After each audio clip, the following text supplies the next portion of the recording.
መዳም ቤት ወይም ኮንትራት ቤት ሆናችሁ አሰሪዎቻችሁ ክፉ ወይም መጥፎ ሆነውባችሁ እንዲሁም ደግሞ የሚሰሩበት የደሞዝ ክፍያ አነስተኛ ሆኖ ከዛን ቤት ለመጥፋት ያሰባችሁ እህቶቼ ይህንን ቪዲዮ እስከ መጨረሻ አዳምጡና ሰምታችሁ አውቃችሁ ጥፉ። ሰላም ጤና ይስጥልኝ። ውድና የተከበራችሁ የሸዋል ዩቲዩብ ተከታታዮች እንዴት ናችሁ? ደህና ናችሁ? እግዚአብሔር ይመስገን እኔ በጣም ደህና ነኝ። ሰላማችሁ በያላችሁበት ቦታ በዘት ተረፍረፍ ይበልልኝ። እንግዲህ ዛሬ ይዤላችሁ የመጣሁት አንድ እህቴ በኮሜንት የጠየቀች ጥያቄ እሱን አስመልክቼ ለሷ በውስጥ ከመመልስላት ለሌሎቻችሁም ይጠቅማችኋል ብዬ ስላሰብኩ ነው ማለት ነው። እህታችን ምንድነው ያለችው? እባካችሁ በፍጥነት መልሱልኝ፣ ከመጣሁ 2 ወሬ ነው። ሰዎች ጥሩ አይደሉም። አገር መልሱኝ ስላቸው $1500 ክፈይና ትሄጃለሽ አሉኝ። ይቃማ አልተሰራልኝም፣ በፓስፖርት ኮፒ መውጣት አልችልም፣ ጠፍቼ ይላል። እንግዲህ ለመጥፋት እንግዲህ ይህንን ቪዲዮ ሰራ በእርግጥ የመጀመሪያ አይደለም። ለመጥፋት አሰሪዎቻችሁ እንደዚህ በጣም ክፉ ሆነውባችሁ እንዲሁም ደግሞ ከመጣችሁ በጣም ገና አዲስ ከሆናችሁ በቃ አይጠፍቼ ለምን አልሰራም ብላችሁ ካሰባችሁ ማለት ነው። በተለይ በአሁኑ ሰዓት እንግዲህ ሁሉን ነገር እየሰማችሁ ነው እያያችሁ ነው እና አሁን ላይ የሰላሙን ጉዳይ ትንሽ ስለሚከብድ እባካችሁ እህቶቼ ባልዛው ባላችሁበት ቤት ክፉም ይሆኑ ደግም ይሆኑ እዛው ለአሁኑ ተረጋግታችሁ እዛው ባላችሁበት ስሩ። እንደገና ደግሞ አሁን ለእህት የምላት ነገር ምንድነው $1500 ከፍለሽ እንሰድሻለን ላሉት ሰዎቹ አንደኛ ሰዎቹ ትክክል ናቸው። ምክንያቱም አንቺ የመጣሽበት እነሱ ከፍለው ስለሆነ ግዴታ ወይ ከቢሮ ይመልሳል ወይ አንቺ ሰርተሽ ከፍለሽ ወደ ሀገር ቤትሽ ትመለሻለሽ ማለት ነው። እና እነሱ ምሳሌ አሁን አንቺን ለብቻው ትከፍያለሽ። በእርግጥ እነሱ ለቢሮ ይከፍላሉ።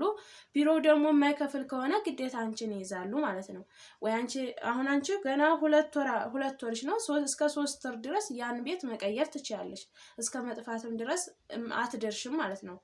እና ለመጥፋት ሳይሆን በቃ ያን ቤት ካልተመቻችሁ ቢሮ ደውላችሁ ቢሮ እንዲቀይራችሁ ማድረግ። እንደገና ደግሞ ኢካማ ካልተሰራላችሁ ኢካማ ሊያሰሯችሁ ሲወስዷችሁ እዛ አልፈርምም ማለት ትችላላችሁ። ያ ቤት የማይመቻችሁ ከሆነ አልፈርምም ምሳሌ በ3ኛው ወር ስለሆነ ኢካማ የሚያሰሩላችሁ በዛን ሰዓት አልፈርምም ማለት መብታችሁ ነው። ከዛ አልፈርም ስትሉ ይቀይሯችኋል ማለት ነው እንጂ መጥፋት የሚባለውን ነገር እባካችሁ ተውት።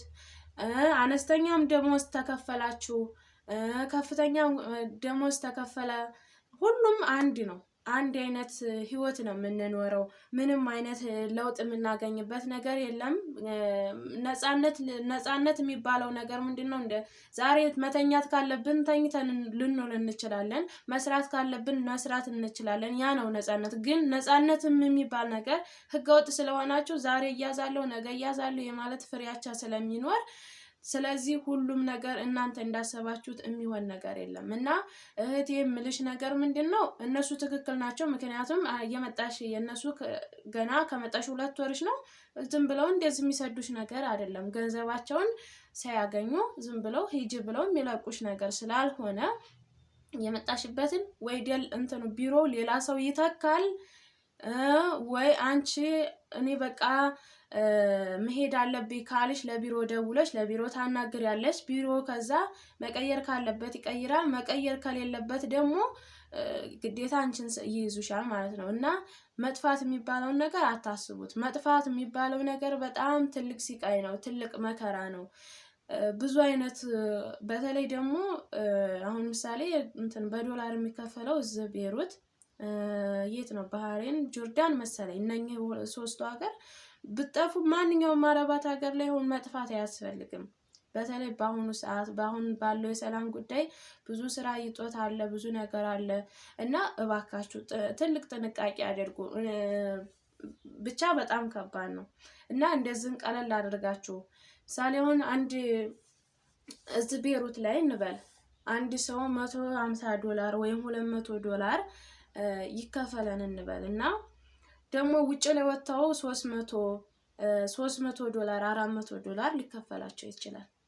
በዛም በሚከፈላቸው ሰዓት አሁን ላይ የቤት ኪራይ ውድ ነው፣ ትራንስፖርት አለ፣ እንደገና ደግሞ ወጭ አለ። ብዙ አይነት ወጭ ሊኖራቸው ይችላል። ያን ስታካክሱት መልሶ እዛው ነው።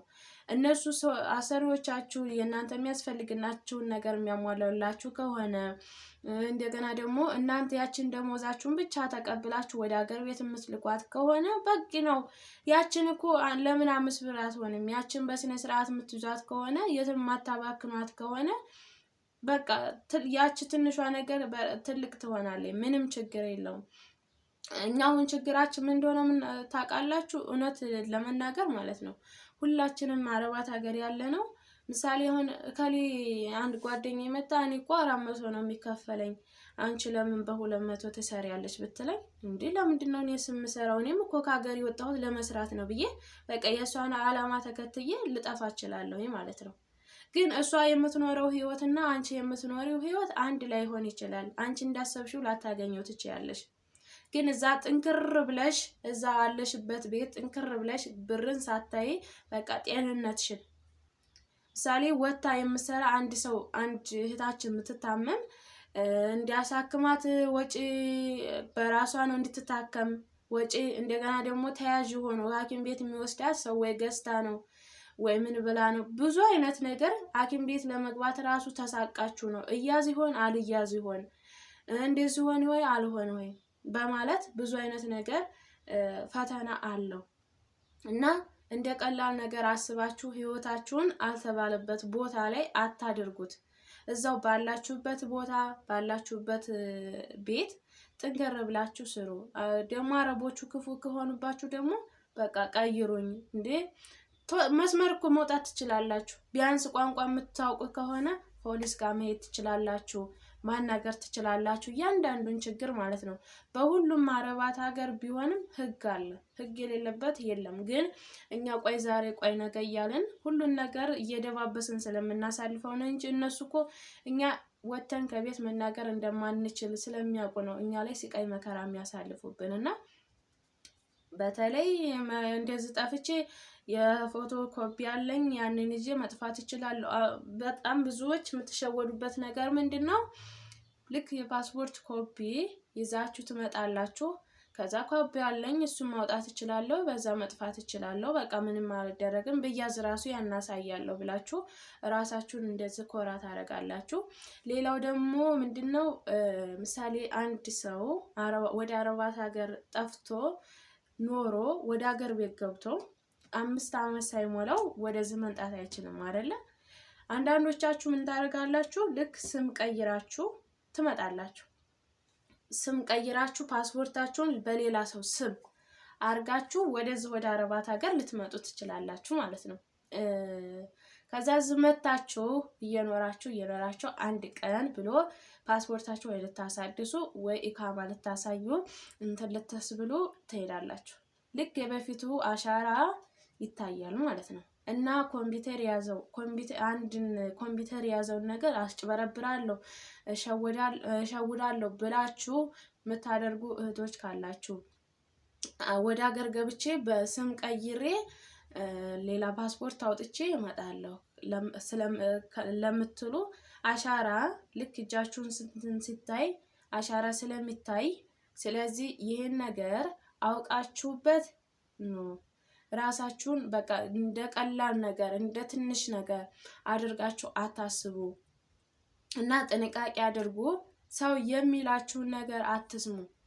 በቃ እናንተ በቃ የመጣችሁት አረባት ሀገር ሰው የሚላችሁን ለመስማት ሳይሆን ያንን እዛ ቤት ሰርቼ ይሄዳለሁ ብላችሁ ስለሆነ እያደር በእርግጥ ቋንቋ ሲገባችሁ ስራ ሲበዛ ምናምን ልትጨናነቁ ትችላላችሁ። ያን ደግሞ በእርጋታ በሂደት ይሄን እንደዛ አድርጌ ይሄን ማሟላት አለብኝ፣ ይሄን እንደዛ አድርጋለሁ ወይ ይሄን ቢቀየር ይሄን እንደዛ በቃ በእርጋታ። አረቦቹ እውነት እንደሆነ ታውቃላችሁ፣ አንደኛ አብዛኛው እህቶቻችን ኃይለኛ ትሆናላችሁ።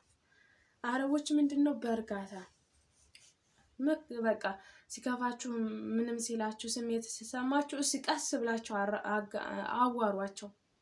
ለምንድን ነው? እኔም እኮ ሰው ነኝ፣ እኔም እኮ ፍጥረት ነኝ፣ እኔም እኮ እናት አባት አለኝ ብላችሁ በቃ በእርጋታ እስኪ አናግሯቸው። እዝን ብላችሁ እስኪ አናግሯቸው። በዛን ሰዓት እነሱ ራሱ ይነካሉና እኛ በቃ በጣም ነገ ጧት ጥያት ስለሚሄድ ነገ ጧት እንደዚህ ስለማረጋት ምን ትሰራልኛለች ከሷ ጋር ወሬ ማወራው ምናምን ትላላችሁ። እንደዛ ሳይሆን በቃ በእርጋታ አናግሯቸው ማለት ነው። እና ይሄ ነው የዛሬ ቪዲዮ። ይጠቅማችኋል ብዬ ስላሰብኩ ነው። ምክንያቱም ይሄንን ቪዲዮ ሰራ እንደዚህ አይነት ቪዲዮ ሰራ የመጀመሪያ አይደለም። መጥፋት አለመጥፋት የሚባሉትን ነገሮች ሰርቻለሁ ከዚህ በፊትም ማለት ነው። ግን አሁን ላይ ደግሞ በጣም ከበድ ስለሚል ነው ያሉት ነገሮች፣ የምንሰማቸው ነገሮች። አሁን ላይ ደግሞ ህገ ወጥ ሆነን ደራሽ ሰው እንደሌለን እያያችሁ ነው በሚዲያው ሁሉን ነገር እና ይሄን ይመስላል። ጥንቃቄ አድርጉ። እግዚአብሔር ባለንበት ሁሉ ፈጣሪ ይጠብቀን ከምንም በላይ ማለት ነው። የሰው ልጅ እንግዲህ ያስባል እግዚአብሔር ይፈጽማል እንደሚባለው ሁሉን ነገር እኛ አሰብንበት አቀርንበት እግዚአብሔር ፍጻሜያችንን ያሰምርልን። ወጥቶ ከመቅረት እግዚአብሔር ይሰውረን ይሰውራችሁ። እወዳችኋለሁ። በአዲስ ቪዲዮ እስከምንገናኝ መልካም ጊዜ። ባይ ባይ።